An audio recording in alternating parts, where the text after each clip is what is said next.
Nous commençons ici par la ganache. Alors, dans cette casserole, nous avons donc 250 g de crème fraîche, 15 g de pistache et 10 g de sucre vanillé.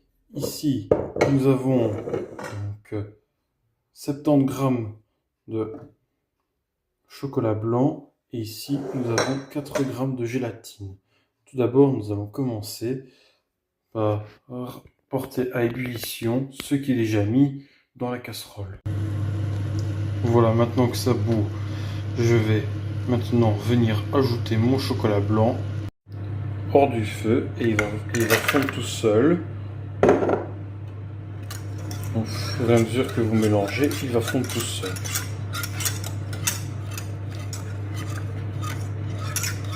Je viens transvaser le tout dans un cul de poule bien propre. Maintenant que le chocolat blanc a fondu, et je viens ajouter ma gélatine tout en mélangeant. Je filme ma ganache au contact, bien au contact, et je la porte minimum 10 heures au frais. Alors voilà, maintenant on enchaîne avec les génoises. Pour la génoise au chocolat, nous avons besoin de 3 œufs, 15 g de cacao amer et 75 g de farine. Et nous finissons avec 100 g de sucre cristallisé. Et je vais venir battre mes 3 œufs pendant 10 minutes au batteur ou au robot, comme vous voulez. Et petit à petit, je viens ajouter mon sucre tout en mélangeant.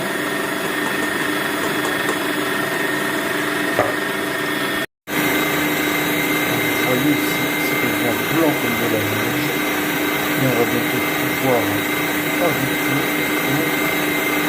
Et en plus, ça a pris du volume.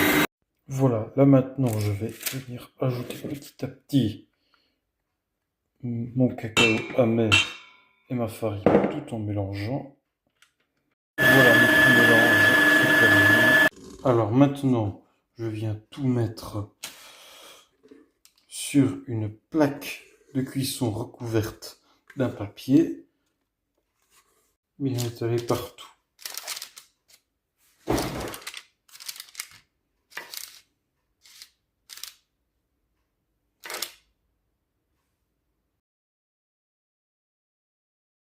Fabrication du nid et de la maison. Alors pour fabriquer la maison, je dispose bien entendu ici de mes gabarits.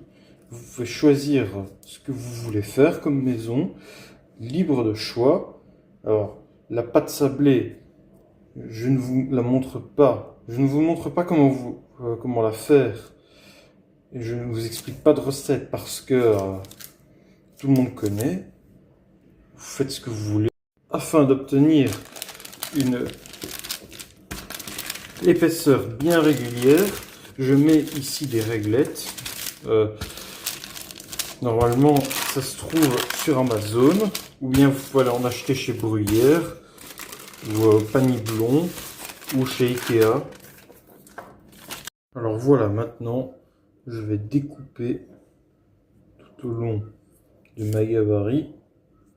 Maintenant que j'ai obtenu une épaisseur bien régulière grâce à mes réglettes.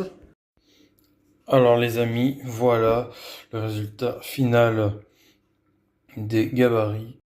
Alors voilà les gars, vous voyez la ganache après être sortie du frigo, voilà comment elle est. Ah ben, il faut la battre pour faire une belle ganache bien onctueuse. Allez les amis, c'est parti. Alors voilà les gars, comme vous voyez ici, je suis muni d'une poche à douille cannelée. Je vais venir ici pocher sur tout le jardin des petites herbes, sur toute ma surface. Eh bien les amis, voici le résultat final. Comme vous voyez, ici on voit le nid, les œufs, l'espèce de petite cabane. Et donc vous voyez aussi la petite végétation qu'il y a. C'est plus ou moins à ça que ça doit ressembler. Vous voyez comme c'est magnifique.